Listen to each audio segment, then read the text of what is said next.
इस सफेद रूम के अंदर अगर इन दोनों ने 50 दिन गुजार लिए तो इनको $5 मिलियन मिलेंगे। लेकिन इसी बीच इनके साथ कुछ ऐसा होता है जिसका इनको अंदाजा भी नहीं था। कहानी की शुरुआत में हम माइक और केट नाम की लड़की को देखते हैं। ये दोनों एक रूम में आते हैं जो पूरी तरह से सफेद था और इस रूम में सिर्फ एक बेड और एक बाथरूम था।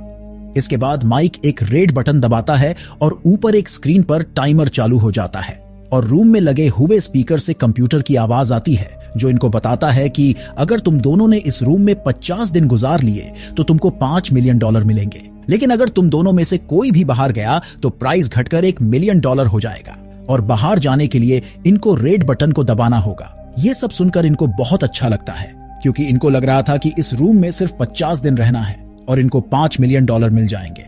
इसके बाद माइक केट से बोलता है कि ये पैसे मिलने के बाद में फिर कभी पैसे के बारे में नहीं सोचूंगा और ना ही मुझे पैसे कमाने की जरूरत पड़ेगी और मैं अपने सारे सपने पूरे करूंगा। तो केट बोलती है कि मैं पैसों को इन्वेस्ट करूंगी। इसके बाद माइक रूम में लगी एक स्क्रीन के पास जाता है जिसमें इस रूम के कुछ रूल्स थे। जब माइक रूल्स को पढ़ता है तो उसे पता चलता है कि वो दिन में 2 बार खाना ऑर्डर कर सकते हैं और इन दोनों के पास 2 ट्रीट है जिसे ऑर्डर करने पर $1 लाख लगेंगे और उस ट्रीट में उन्हें कुछ भी मिल सकता है और रात को 10 बजने के बाद रूम की लाइट्स बंद हो जाएगी। इसके बाद माइक खाना ऑर्डर करता है जिसमें इन दोनों को पीने के लिए किसी तरह का जूस मिलता है। इसके बाद रात हो जाती है और ये दोनों सो जाते हैं। अगले दिन केट अपने लिए खाना ऑर्डर करती है और फिर से उन्हें पीने के लिए जूस मिलता है। इसके बाद केट योगा करती है ताकि किसी तरह वो खुद को बिजी रख सके और उसे टाइम का पता ना चले। लेकिन माइक दिन भर टाइमर को देखता है क्योंकि कैसे भी करके उसे ये 50 दिन निकालने थे। शाम को माइक केट को बताता है कि शायद टाइमर बहुत स्लो चल रहा है क्योंकि टाइमर में 1 सेकंड ज्यादा लंबा है, लगभग 1.3 सेकंड का। तो केट बोलती है कि तुम उस टाइमर पर ध्यान मत दो, वो सही चल रहा है। इसके बाद ये दोनों जैसे तैसे करके इस रूम में 27 दिन गुजार लेते हैं और अभी तक इन दोनों को सब कुछ ठीक लग रहा था।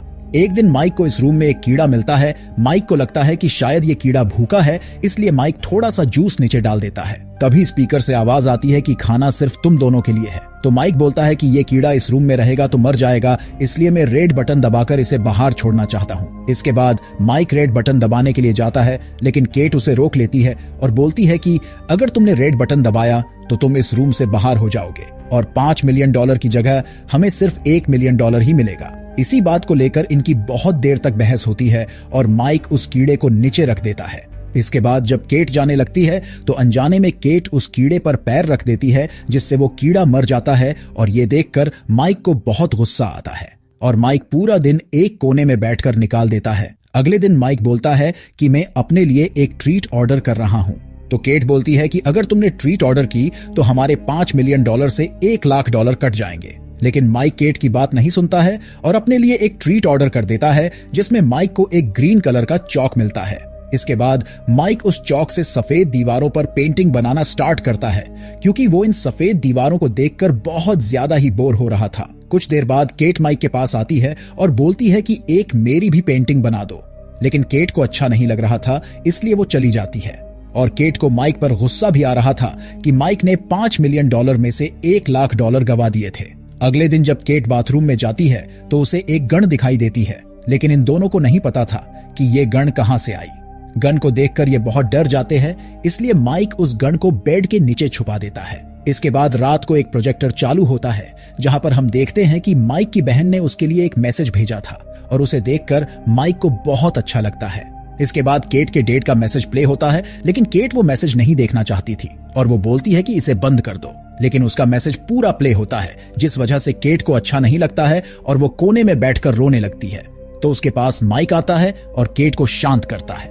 अगले दिन माइक फिर से पेंटिंग बनाने लग जाता है लेकिन अब उसे पेंटिंग बनाना भी अच्छा नहीं लग रहा था। इसके बाद वो जूस लेकर केट के पास जाता है लेकिन वो जूस पीने से मना कर देती है क्योंकि उसे बिल्कुल भी अच्छा नहीं लग रहा था।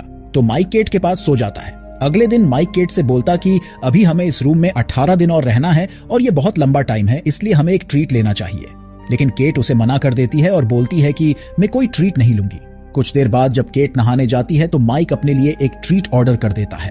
तभी माइक के साइड में एक गेट खुलता है और बिना कपड़ों के एक लड़की अंदर आती है जिसका नाम सिमोन था। माइक उससे पूछता है कि तुम कौन हो और इस रूम में क्यों आई हो और केट भी सिमोन को देखकर बहुत हैरान थी। तो सिमोन बताती है कि उन लोगों ने मुझे बिना कपड़ों के इस रूम में 1 महीने के लिए भेजा है और इसके बदले में मुझे पैसे मिलेंगे। इसके बाद माइक सिमोन को अपना शर्ट उतार कर देता है और सिमोन उसे पहन लेती है। सिमोन को देखकर केट को बिल्कुल भी अच्छा नहीं लग रहा था, इसलिए वो सिमोन के बारे में माइक से पूछती है तो माइक उसे बताता है कि मुझे इसके बारे में कुछ पता नहीं है, मैंने बस अपनी सेकंड ट्रीट मंगवाई और ये लड़की आ गई। इसके बाद रात हो जाती है और माइक बोलता है कि मैं नीचे सो जाऊंगा, तुम दोनों बेड पर सो जाना। लेकिन केट बोलती है कि हम तीनों एक बेड पर सो जाएंगे और ये तीनों बेड पर सो जाते हैं। अगले दिन केट अपने लिए एक ट्रीट ऑर्डर करती है जिसमें उसे 3 नशे की टेबलेट मिलती है।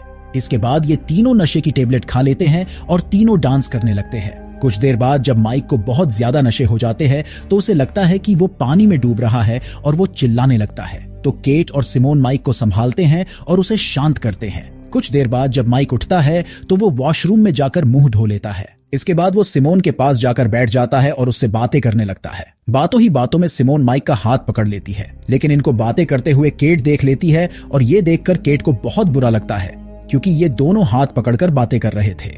माइक केट को समझाने की कोशिश करता है, लेकिन केट उसकी कोई बात नहीं सुनती है, इसलिए माइक उठकर सोने चला जाता है।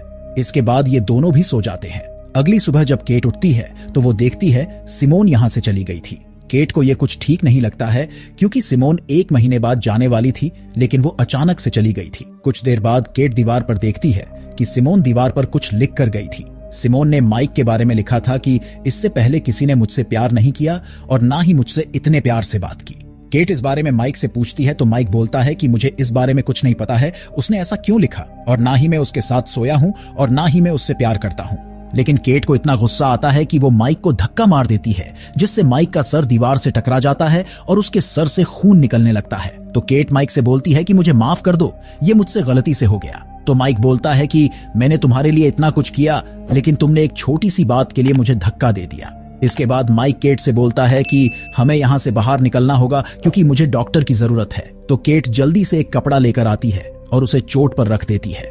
लेकिन माइक बोलता है कि मुझे डॉक्टर की जरूरत है, तो केट बोलती है कि सब कुछ ठीक हो जाएगा, हमें बाहर जाने की जरूरत नहीं है और वैसे भी खून आना बंद हो गया है।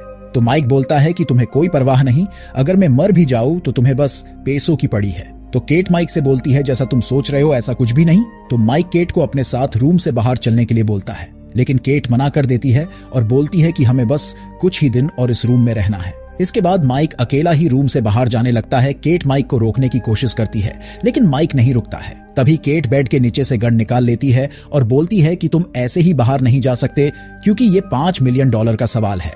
तो माइक बोलता है कि अब सब कुछ खत्म हो गया है। इसके बाद माइक रेड बटन दबा देता है और इस रूम से बाहर निकल जाता है।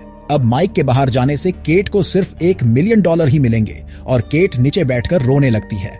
इसके बाद हम देखते हैं कि केट अकेले ही इस रूम में रह रही थी। केट को माइक की बहुत याद आती है, जिस वजह से केट को इस रूम में बिल्कुल भी अच्छा नहीं लग रहा था और अब केट को सिर्फ 2 दिन और इस रूम में गुजारने थे। लेकिन तभी हम देखते हैं कि केट रेड बटन के पास जाती है और उसे दबाने लगती है। इसके बाद यहाँ से सीन शिफ्ट होता है और हम कुछ साल बाद माइक को देखते हैं। यहाँ पर माइक केट को देखता है और इन दोनों को एक दूसरे से मिलकर बहुत अच्छा लगता है। कुछ देर बाद माइक केट से उन पैसे के बारे में पूछता है, लेकिन केट जवाब नहीं देती है और बोलती है कि तुम्हारी बहन कैसी है। तो माइक बोलता है कि मेरी बहन ठीक है और यहीं पर ये मूवी खत्म हो जाती है।